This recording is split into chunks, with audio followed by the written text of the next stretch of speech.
Welcome to the Manders Mindset podcast. Here you'll find both monologue and interviews of entrepreneurs, coaches, healers, and a variety of other people, where your host Amanda Russo will discuss her own mindset and perspective and her guest mindset and perspective on the world around us. Manders and her guests will help explain to you how shifting your mindset will shift your life. Welcome back to another episode of Manders Mindset. I am so excited today. We are here for a year in review, going to chat about the past year, 2024. And I am here today with a fan favorite. Y'all last heard him on episode 69. I am here today with Shawn with Growth by Shawn. Thanks for joining me. I was episode 69. That's awesome. You were episode 69. Yeah, no, I'm really excited with how much you have grown, especially with the podcast, and you've done such a great job with it. So it's just really awesome to see from you. So thank you. I'm so excited. So I'd love if you could catch us up a little bit. What you've been up to past couple months. It was April we recorded last. Oh my God, it's been that long. Yeah, it's been a little bit. So what's life looking like for you now? This, for me, especially the last few months, has been a hard look at a lot of my different behaviors and patterns and who I've been versus who I want to be. And so a lot more work on just myself. And so, for example, when we had chatted last, I was doing health and fitness coaching, which I decided to end. I don't enjoy it anymore. And there's just something more for me. So I don't want to say that I'm in a bit of a limbo, but I don't necessarily know what my next venture is. Because just like we were talking about time and timing beforehand, we've always had enough time. There always will be enough time. You have the perfect amount of time for everything, right? There's no oh, my life should look like this by 28. My life should look this way. I need it to look this exact way. No, life is just happening and it's going to unravel in the exact way that it needs to look. So for me, just like everyone else, and I think that this is why I can empathize with so many people, is that it's been a difficult year for me. But at the same time, that's what builds those character traits that you desire. And so for me, especially, this is where I cultivated a stronger relationship with God, with the creator, the universe, whatever type of term someone best suits for themselves. That's been something I've wanted for a long time, but have rejected. And now it's come more into an acceptance piece. So that's been something that's really strong and cultivating for me. And I'll share just a little bit about one of the frames that I heard this from was, it's just like electricity, right? When I thought about God, I wanted it to be, okay, I don't know if you've ever done this before, where you're in your room when you're super young and you're if there's a ghost in here, move something. That's what I thought my experience of God wanted to be like. I was just sitting in my room God, what is happening? Why am I going through all of this? Just go and show me this clear sign, just reach down from the heavens and show me. And that's not how it works, right? It's more like electricity. It's, you go and stick a fork into a socket, right? You wouldn't do that. Why? Because you believe in electricity. You have faith in electricity.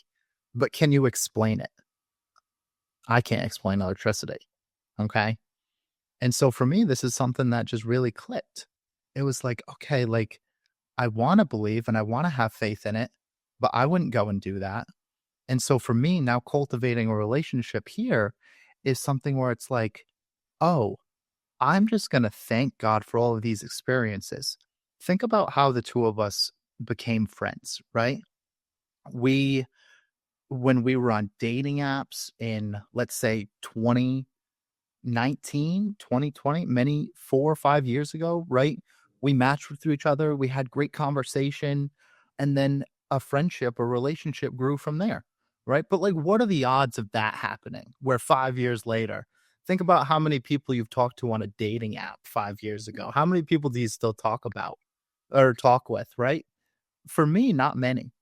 And so that was like, oh, God is placing this person in my life for some reason, right? And now look at it. Now we're doing a second podcast episode in a year. And so that's been something that's given me a greater perspective shift for that. And so what I'm doing now, I still work doing a couple different things like odd jobs, things like this. I got the nutrition store. I work as something similar to like physical therapy at Stretch Lab. And then have been thinking about working with a cousin that has Asperger's. And so there's so many different avenues. I've been wanting to open up a coffee shop, looking at all these different things. I've been investing more. And so there's no right or wrong way to do things for me. And so it's not that I'm just in limbo, just I don't have a super clear direction. I'm letting life happen right now. And so that's where I've been the last few months and unraveling all of these different patterns and who I've been. Not the sexy answer that people want to hear. I mean, I love that there's no right or wrong way, because it goes back to those no rules. There's no rules for anything. Just like us recording a podcast bright and early this morning. Yeah. And so I'll even share this with you. Like a reason that I started to get, and let me see how I want to frame this here. When I looked at health and nutrition, right, I was very calories in, calories out for a long time. But at the same time, why does keto work for some people?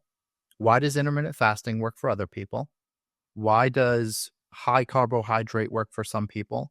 Why does insert diet? Why does the penguin diet work for some people? Whatever you're doing, right?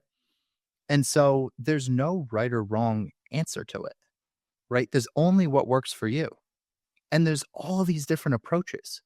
And the best two frames that I've been able to relate to now is one, I eat for the season of life I'm in.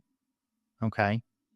So if you're going to the gym 5 or 6 times a week, if you're getting all your steps in, you're doing your cardio, you're doing your strength training, you're doing all these different activity, I'm going to require a little bit more food and energy.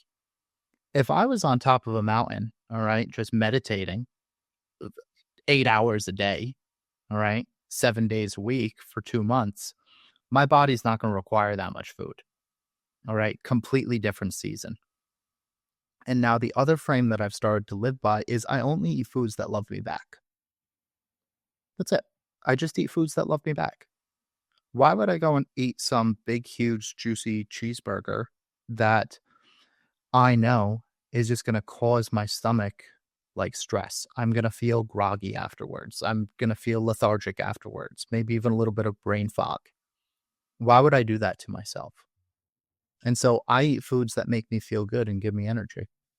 And there's not this calories in, calories out approach. It can be helpful in terms of metrics, but it's not an end all be all. Why can some people go and track their food and some people don't track it at all?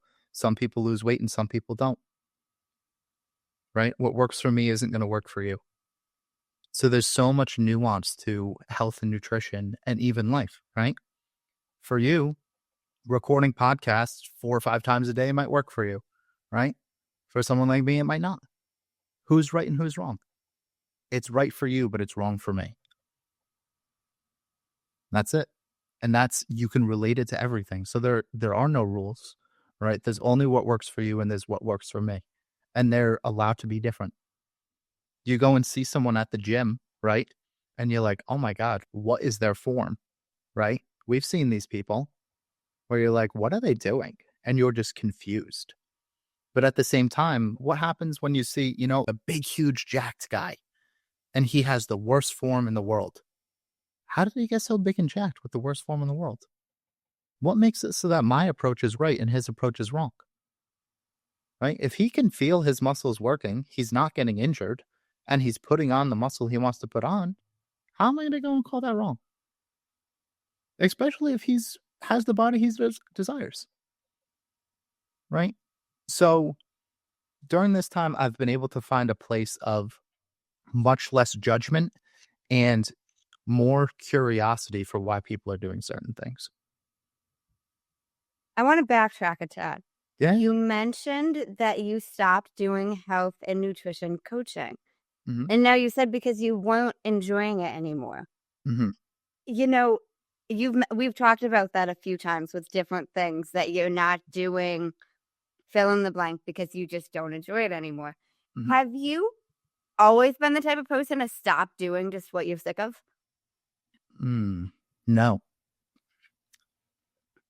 I would say the biggest thing that comes to mind first is like working a certain job. Even if I didn't enjoy that job, I would still continue to do it because I wanted the money, right?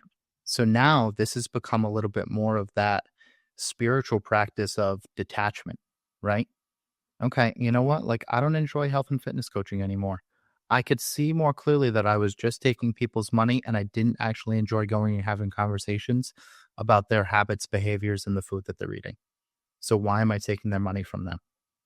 So, I'm not going to do that. So, I don't need the money. I want the money, but I don't need it because I always have enough. No matter how bad you're struggling, you always have enough to figure out how to pay your bills, no matter how bad.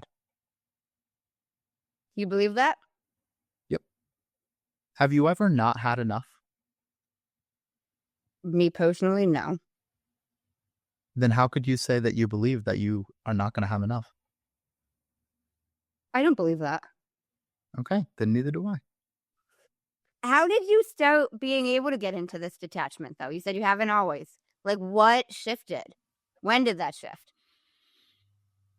It's been more of these past 3 months, I would say. I've done a lot of different work around a lot of different areas of my life.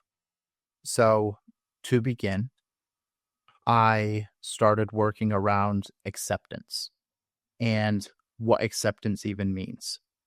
So, think about our relationship, right? It's not that I want it to look a certain way, but let me go and look at who I've actually been being and how that has correlated in terms of our relationship. Then I look at it in all of the relationships in my life. Who have I actually been being? And how has that created the ripples to put me where I am today? And so when I look at detachment, I don't need it to look a certain way. I just need to focus on who I'm being instead of me trying to dictate some outcome. And so now when I look at detachment, I even look at all of the things that I feel I'm attached to.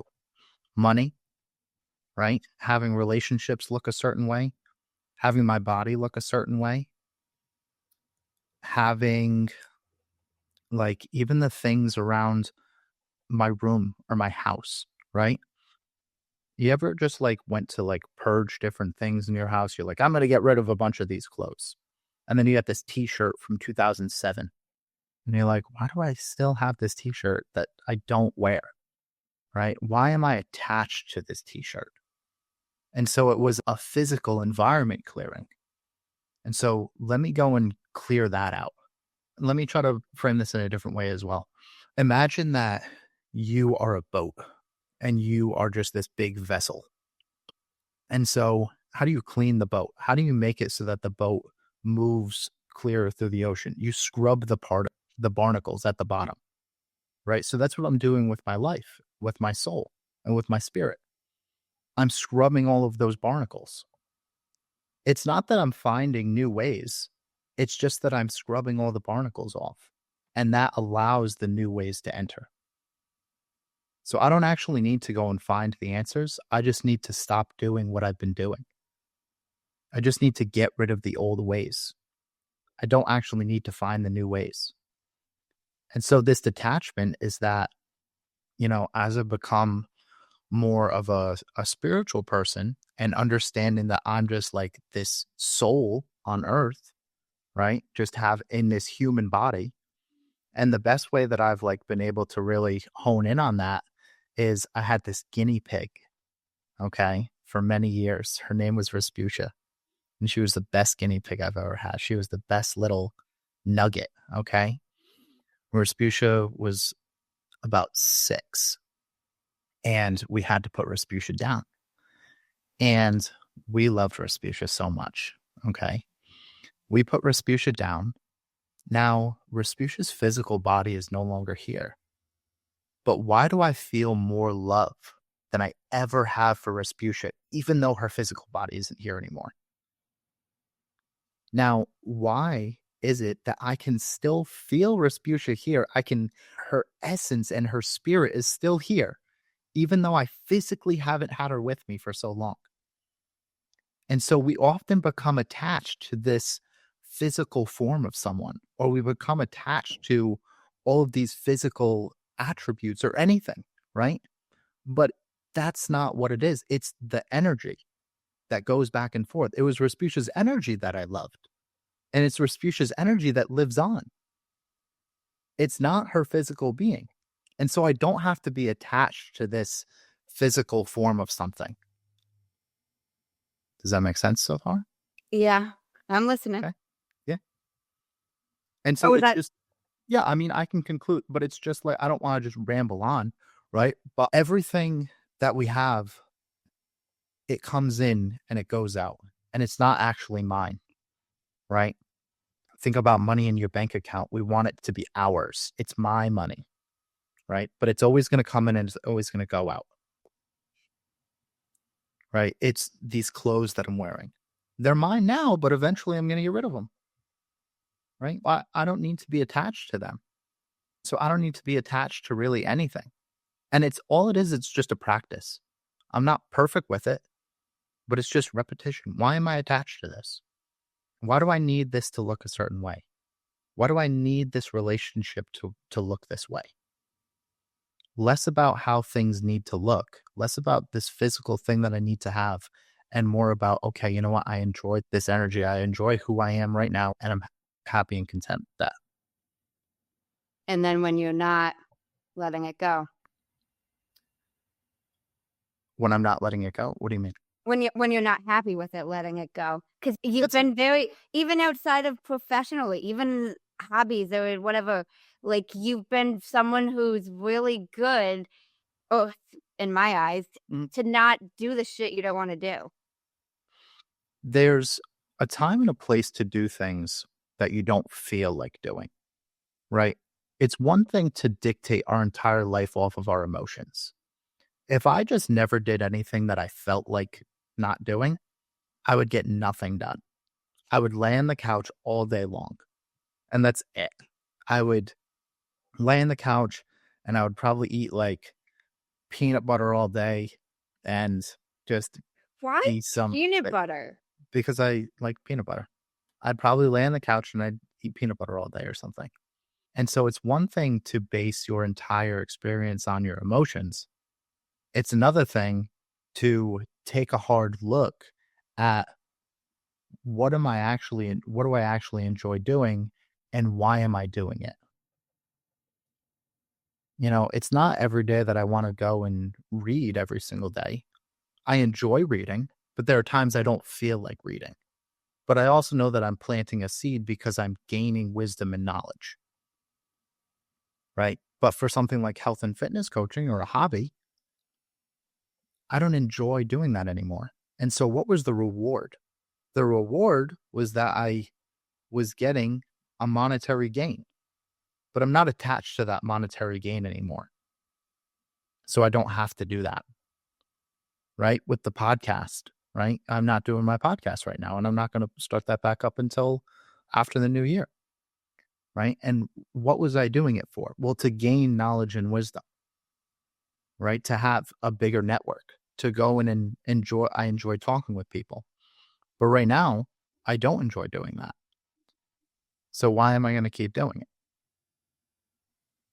I get that. So how do you, because you mentioned there's things that you have to do. If you never did it, you wouldn't get anything done. Mhm. How do you find that balance? It's just about asking yourself what you actually want. There's And no what- right or wrong. There's no right or wrong answer I could give you. Right? If you want to go and make $1 million, but you don't want to work at all, there might be a way to go and do that. I haven't figured that out, but that's not what I want either. I don't want to go and just sit there on my couch and be bored and make $1 million. Like, that's not something enjoyable to me.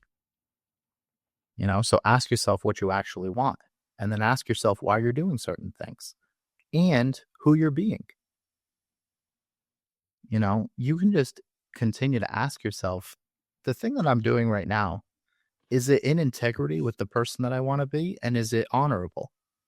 And if you can ask yourself those two questions for every single activity that you do, all of a sudden it becomes second nature and your life is going to look completely different because you're going to feel different and you're going to act different.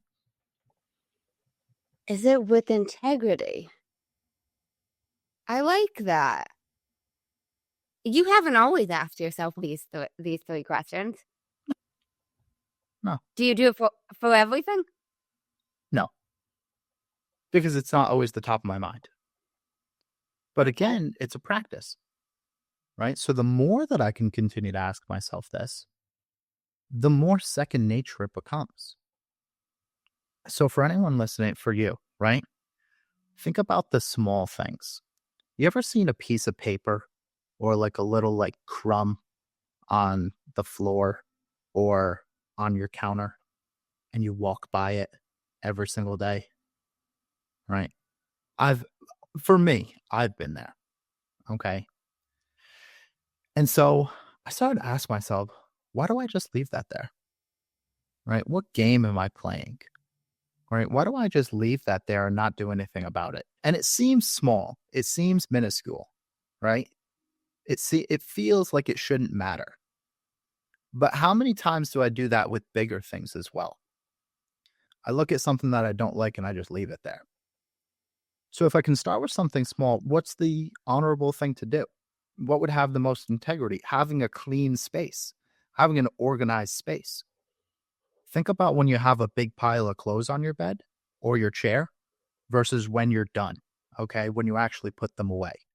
What's the energy? How do you feel when you have all of those clothes on your chair? And how do you feel when you've put them away and organized? Completely different, right? So why wouldn't I do that every day in my life? Why wouldn't I start to go and clean up all of those little things? And I'm not saying that you need like an OCD to the point of that I'm scrubbing like with a toothbrush, all right, every single day. But I'm saying, why am I going to walk by this little piece of paper every single day? All right. Is that really like in integrity with the person I want to be? No. So I'm going to stop doing that behavior. And I'm going to go and integrate that more and more, because if I can go and pick up that little piece of paper, if I can go and wipe the counter off with crumbs every single time, all of a sudden, now that's going to trickle and ripple into other areas of my life. And I'm going to be able to operate with more honor and more integrity every single day with everything that I do. But it's just a practice over and over and over and over. Would you agree with the statement that how you do one thing is how you do everything? No. How I do one thing is how I do everything.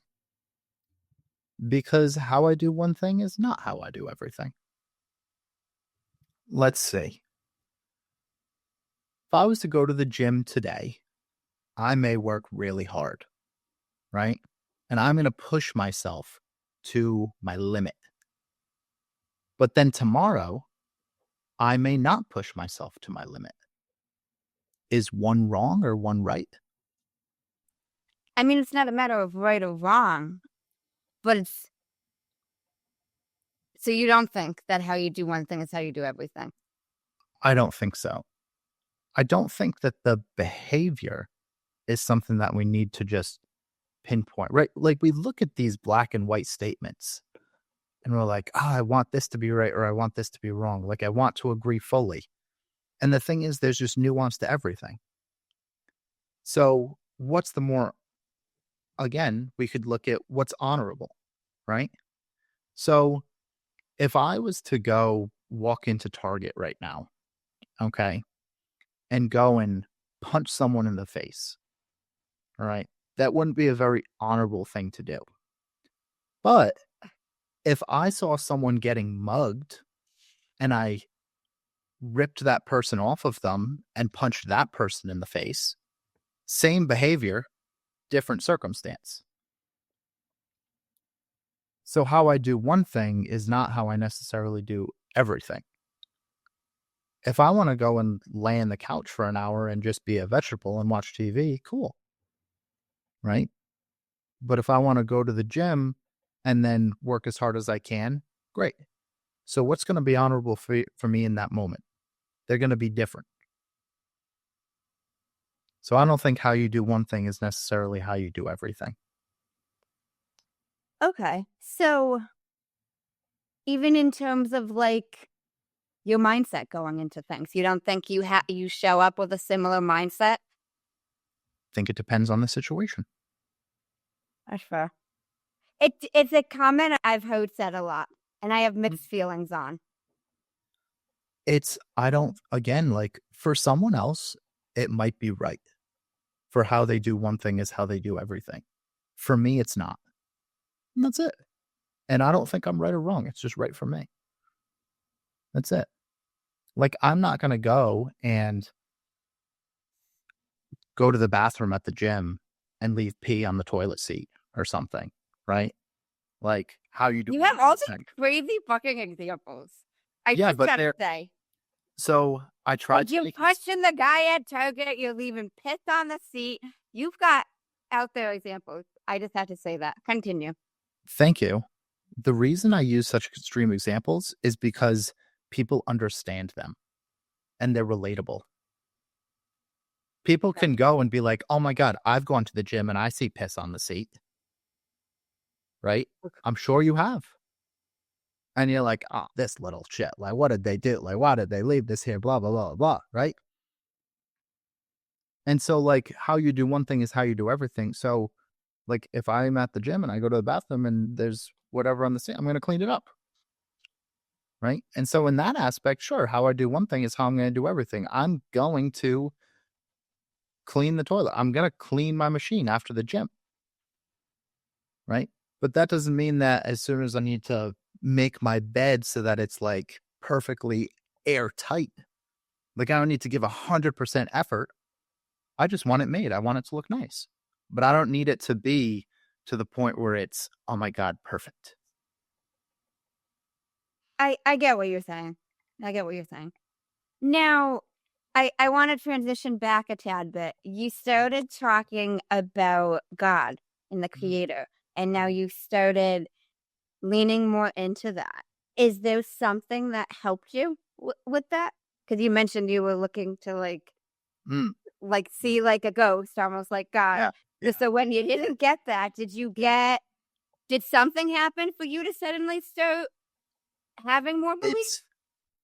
It's surrounding yourself with people that are going to give you different frames to things. And so we can only understand, right, our level of consciousness that we're at right now. And so as I've continued to scrub all of those particles off of me, right, releasing all of these different habits and patterns and who I've been being, I created more space to open up more love inside my heart. I created more space to actually accept God into my space. When I used to say the word God, I used to get like a nervous system reaction where my chest would get tight. My throat would close up a little bit. Right. And my nervous system was trying to tell me something. All right. Not that I necessarily needed all the answers there, but I knew that something wasn't right.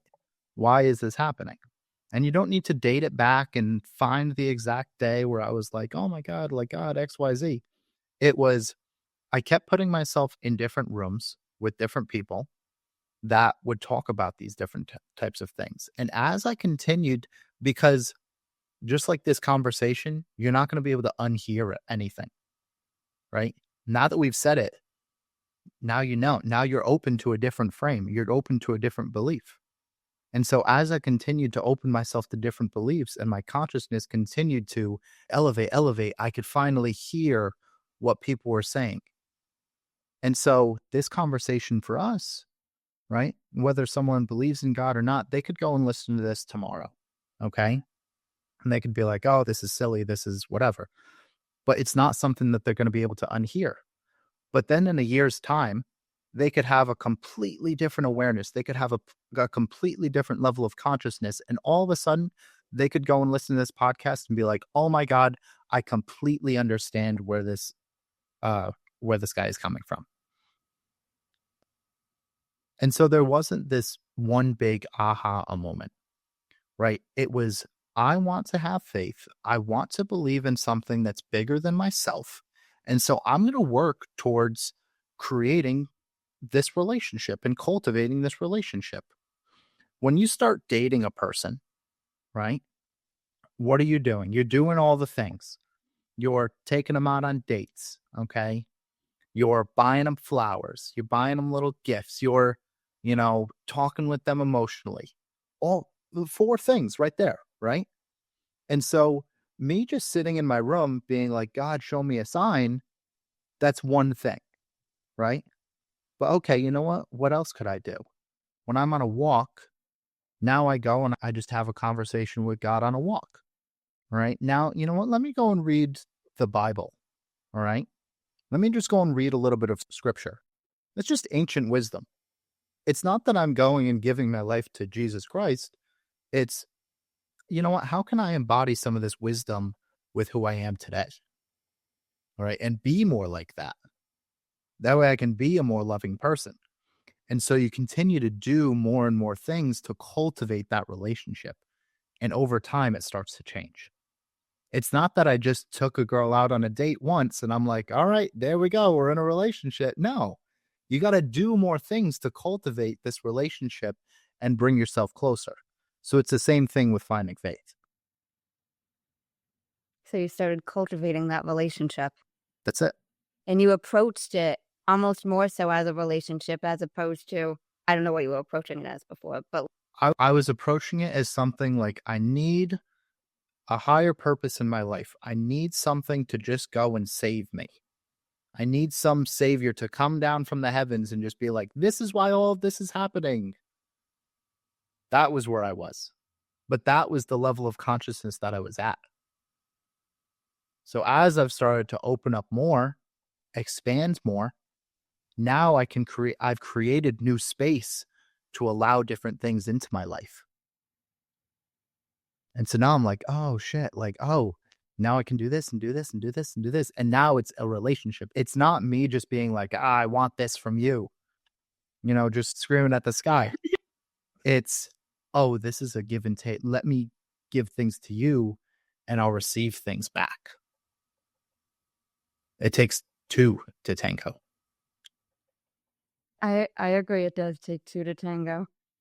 Would you say, now you mentioned you started seeing and surrounding yourself with different people. Would you say this class you've been taking has helped you with this? Yes, that's really helpful. I'm taking a course called Metamorphosis right now. On my podcast, I had told you about this guy that I had a conversation with. His name was Jacob. And it was a completely different energy, a completely different conversation than I've had before, right? It's like, why are we drawn to certain people? It's their energy, right? Someone walks into a room, you can feel it, right? When your partner is mad or upset and you're like, what's wrong, honey? I'm fine. And you're like, I know they're not fine, right? Even though they just said they're fine, you know that there's a different energy going on there. And so my conversation with him was very different. And so this is a 3-month course that I've been taking that has been different than anything I've ever taken. And that it was a big thing for them as well is, one, what did I want to get from it? Well, I wanted to cultivate a relationship with a higher power. And that's what I've been able to do so far. And it's not something that ends, right? It's just it's continual. It's just like anything. You go and get married. It's not like you just stop dating your wife. Like, all right, we're married. We did it. Like, no, the goal is to stay married. So continue cultivating that relationship. And so it's the same thing. And so like with Jacob and Jeremiah, the 2 mentors from this course that I've been taking has been unlike anything I've ever taken, 100%. How has it been like unlike anything you've ever taken? Can you give us an example? Right. You're not allowed to be late. All right. I'll give you that's a really easy example. You're not allowed to be late. We have calls 6 days a week. Okay. You need to make sure you're at least on 2. You're not allowed to take notes. You're not allowed to be playing on your computer or anything like this because they set firm boundaries. Oftentimes we play games in our head. We start to negotiate, right? Think about it like this. Would you ever be late to your flight? I mean, I was once and I couldn't get on. Yeah. So, They didn't let you on, right? yeah, I had to get a different one. Yeah. They didn't let you play that game. No. All right. No.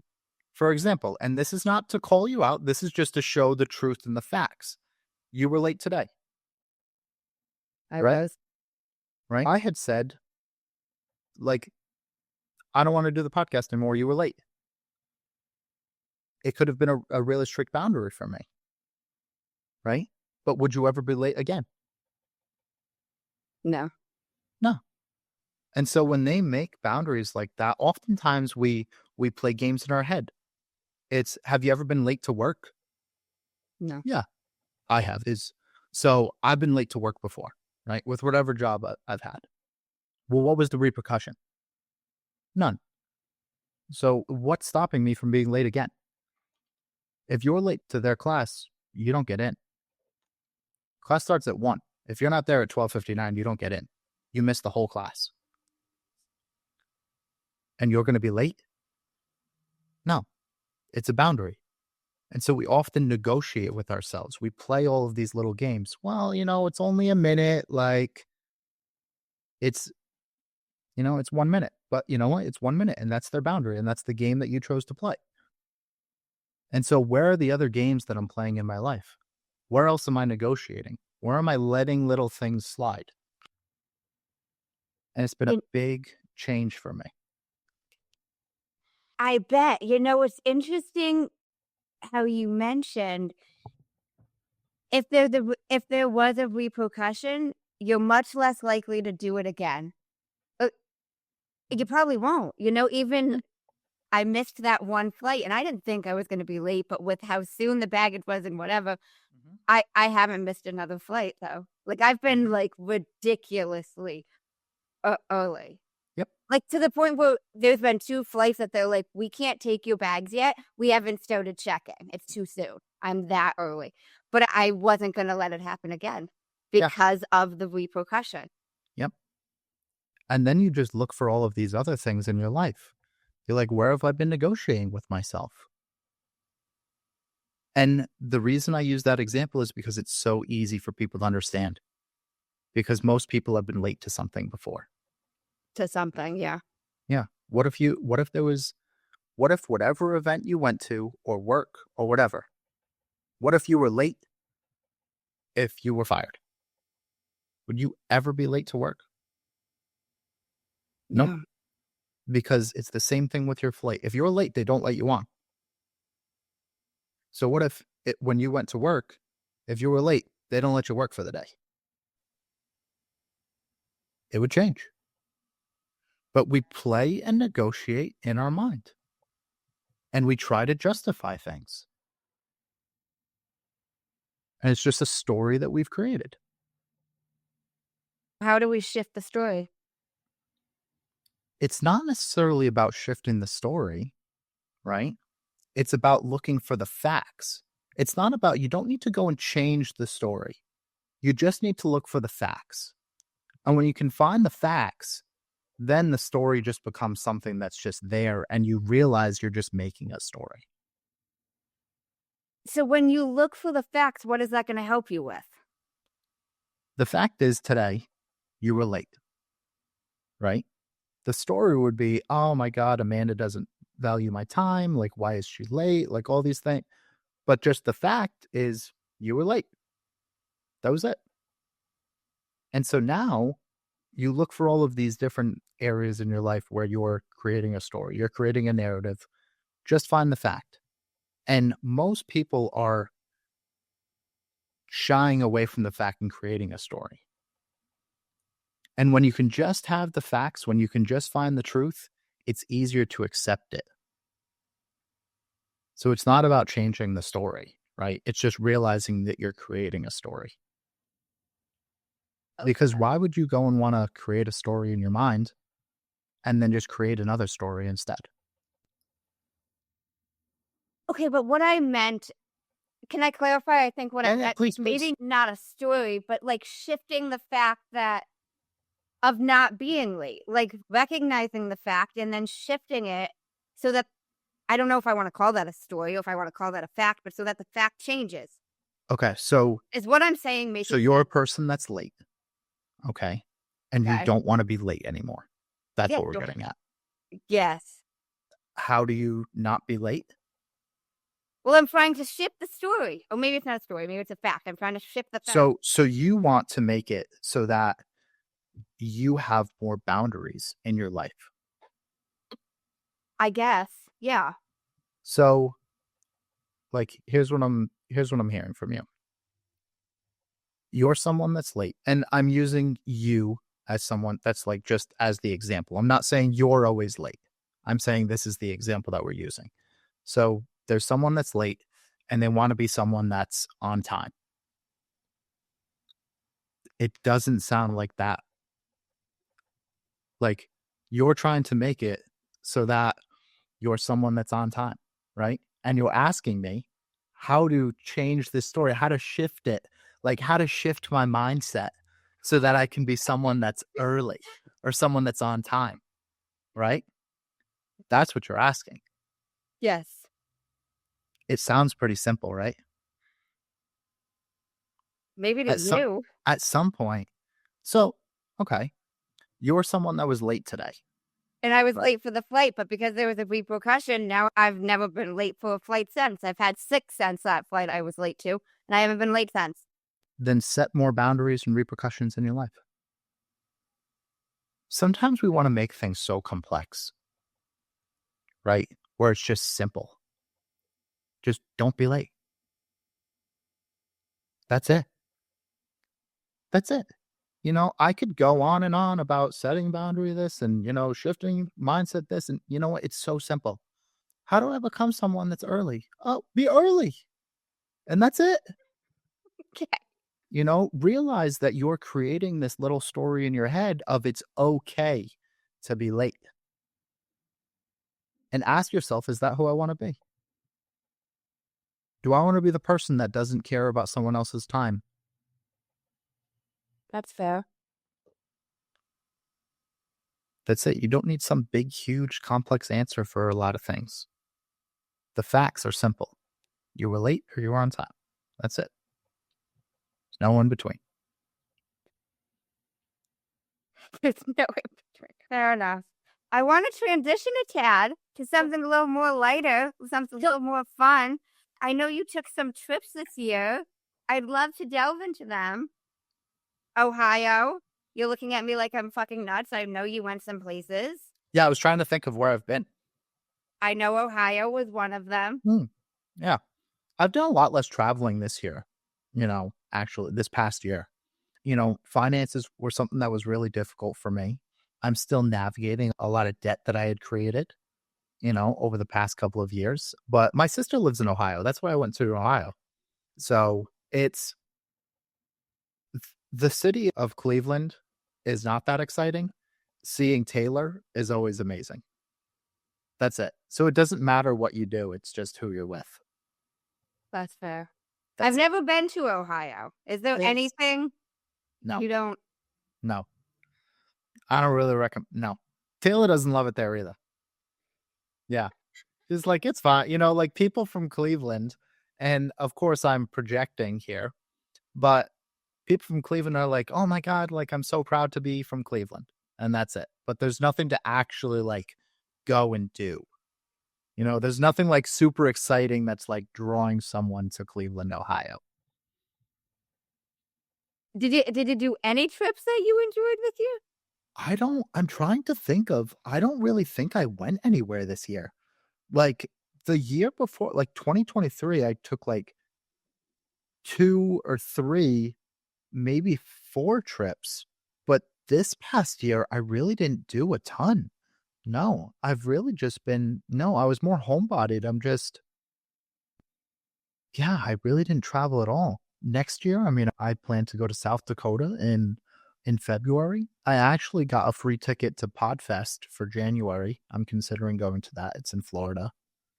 Oh So my God. yeah.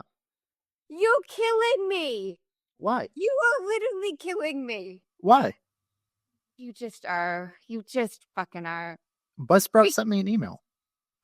I'm well aware of what you're referring to. Yeah. It's fine. We'll toss them. It's fine. That's great. Yeah. That's great. I went to Podfest for the first time this past year, and I loved it.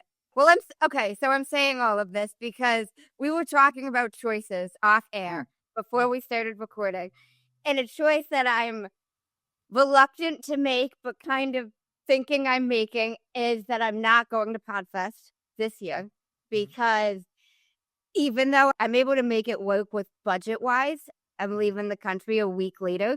So I would get back and have about 9 days before I leave the country for 27 days. Mm-hmm. And energy wise, it's a lot. Okay. But I hate this. Okay. Why do you hate it? Because I want to go. I'm supposed to be speaking. I should be there. And I know you're going to say, don't say should, but I want to be there. Okay. Then. And now you're saying you're going to go and it's just freaking. What's actually stopping you from going? I think it's a lot of it's going to be too much energy for me. Okay. Like you're going to be too tired? What do you mean? It's just a lot of the energy I'd be expending. I would get back on the 20th. I'm hosting a breathwork session far away, the 26th, and then I'm leaving 3 days later. And it's just like back to back to back to back to back to back. And I don't know that I'm going to want to do that when the time comes. Okay. I think that depends on, how you're looking at back to back to back as well, right? If you get back on the 20th and then you're telling me that the breathwork session that you have is January 26th, you have 6 days in between to recharge. I do, but I'm driving far for this breathwork session. It's like 2 hours away from me. So 6 days of recovery is not going to be able to manage a 2-hour drive. It is, but Okay. it's a lot of energy that I'm using when I'm at Podfest. It's going to be a lot of energy when I'm out of the country. I don't know. It just seemed like a lot in not a long period of time. Not that 6 days is not enough recovery, but it's just, and then right after that, I'm gone for a long period of time. I did a lot of travel this past year. And then towards the end of it, I was like, I want to chill. I want to just breathe, if you will. Like, Cool. Then chill and breathe. All right. All right. Yeah, there's nothing wrong with that. But I want to go. Okay. I want to do both. Oh, okay. I understand. You're struggling to make it. No, you're just struggling to make a decision. Basically. Because you don't want to live with what I'm hearing is that there's 2 choices and there's sacrifices to each choice. Yep. And I don't like the sacrifices of either. So I don't know. Okay. You got any tips on this? You don't seem like you do. Right. It's simpler than we want to make it seem. Make the decision and move on. I know. That's what people have said to me. Well, no, you don't need to necessarily just sit there and like, oh, I have to make this decision, whatever. I'm not even telling you to go and sit and meditate on it for 3 hours and the answer will just come to you or anything like that. Like, no, like you just know which is going to be better for you. You just know. Like you're in your head right now, right? You're in your head. You're going back and forth, right? I am. So if you were to sit there, all right, close your eyes for a second, all right, take a big deep breath in and a big deep breath out, right? Tap into your body a little bit more. The answer will just be there. Okay. Right? you're trying to use like your mind too much. You're like, oh, well, there's this decision and it's going a million miles an hour, right? And you're like, oh, I don't want to make the wrong choice. Oh, but I want to do this. Oh, and I want to do that. And it oftentimes feels like we're missing out on something, Yeah. right? But you're not actually missing out on something. You're just choosing an avenue that's going to be best for you. And so don't focus on what you're missing out on. Focus on what you're going to gain from either of them. And which do you prefer in terms of gain? Do you prefer to have more energy at this time? Or do you prefer to have the connection at Podfest? That's fair. There's no right or wrong answer there. There's no right or wrong answer for anything. And that's No. like something you say with everything. Well, isn't it true though? You don't think there's anything wrong in the world? I think that what do you mean by anything wrong? Like, like someone goes and kills someone else, that type of thing? You would say that's wrong, Okay. depending on the So circumstance. it's such a difficult conversation to have, right? It's, oh my God, this person goes and kills this person, or this person becomes president, or this is happening in India right now, or whatever, right? Insert whatever.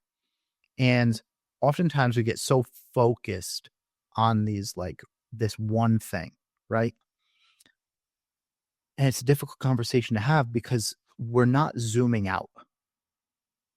So this is where it becomes like that honorable type of like decision-making process, or like what is ethical. If someone goes and kills a baby, right? Terrible, awful thing to happen. But then that mother goes and starts a nonprofit to stop killers from killing babies, and she saves 1,000 babies. Was the one baby worth it? Right? Yes or no? Like, there's no right answer for that, right? You can't be like, yes, kill that one baby so that you can save 1,000 babies. Like, I would not go and stab a baby to go and save 1,000 babies, or would I? Like, I don't know. Like, that's a very difficult thing to sit with. And so when we're looking at things that are wrong in the world, we're often not zooming out either, because there's a duality to life. There's good, there's evil. And in reality, we need both. We have both. And that's just the human experience. Like, we have both. Now, at like more of a spiritual level, like, yes, we're all spirits and we're all souls, right? And we're just having this human experience. And at some point, we learned, or there were evil things at play, and they created bad people. But I don't think that there's bad people, there's just bad behaviors. Because if you believe that we're all like just souls on earth, then at the end of the day, we're all just like these loving souls, right? And there are no bad people, just bad people that good people that do bad things. I agree. Like, It's hard. Yeah, it's hard to have a that duality with a lot of things. Yeah. And everyone's going to have a different opinion on it. And you know what? Those are questions that I have had a hard time grasping. They're difficult for me to understand. And I still don't fully understand them. I don't know what my point of view is on them yet. Right? I know what parts of my part of view are on them right now. But that's it. Do you mind if I ask you a question? Go for it. What is the one most important thing that has stuck out to you that you have learned this year? One idea, concept, phrase. The concept of what I feel like I need versus what I feel like I want. Because I've done a lot of traveling this year, like more than I've done in my whole entire life. Yeah. And I might be late to things, but I consider myself so prepared. I have everything. I bring everything I could bring. I'm very prepared. I went to Bali. I had 2 bathing suits. I had like extra shit, basically. And my most recent trip, this one of my more recent trips, my luggage didn't make it throughout my whole time there. And this was also the first time that my carry-on didn't have basically an extra version of everything. Normally, my carry-on, I got at least 2 outfits. I got 2 bras. I got 2 pairs on. I'm prepared because I got my stuff. And I just have kept saying, I need my cleanser. I need this. Well, we were also in the woods of Mount Shasta. The closest Walmart was an hour and 15 minutes away. They were not driving me to the Walmart. So there was a lot of stuff I felt like I needed to have that I didn't have. And I figured it out.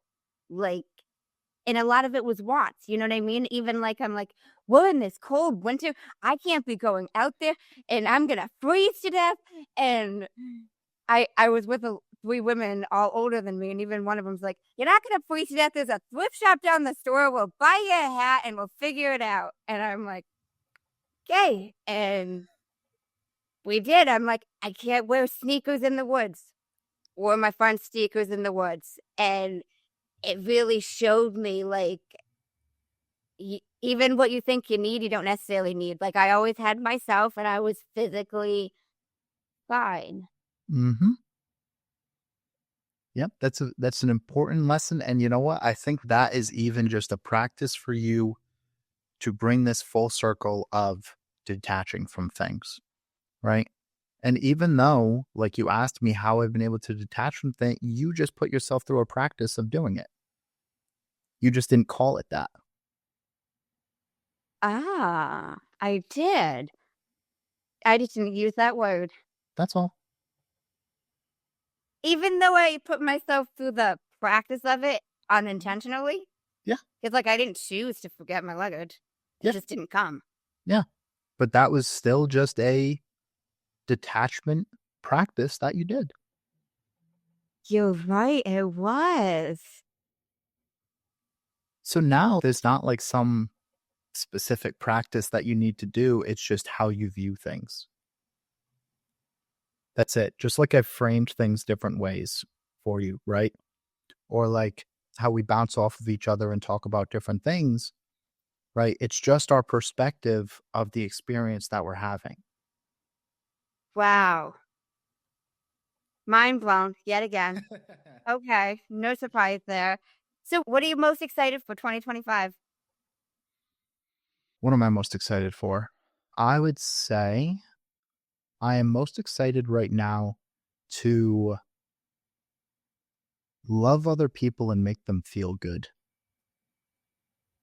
I like that. There's not some specific outcome, right? But again, it just goes back to who you're being. I've just been a more loving person lately, right? And that's what I want. And you feel better when that happens. And that's who I really am. And it's more fun that way, right? All this stuff, right? Like, oh, I need this, and I need this, and I need everything to look this way. Like, no. Think about it. Like your life, like what is one of the most important things for me in my life is my relationships. And like how much I love other people. And that's it. That's what makes me feel the best. So that's what I'm going to keep doing and be really excited about. You're adorable. I love that. So I want to put it back on you. What did you learn? Biggest lesson you learned 2024? The biggest lesson that I learned was to shift my way of viewing my parents for the people that they actually are versus the expectation of the role that I wanted them to play. How were you able to do that? By sitting with that sentence right there. Because oftentimes what happens is we get caught up in wanting our parents to be a certain way, right? Or blaming them or whatever. Like, oh, well, they made me this way, or I didn't get enough love this way, or insert whatever, right? But we tend to forget that they're just people. They're just human beings that had just like me and just like you. And the truth is, right? Because now we're looking for the facts. We often invalidate their experience.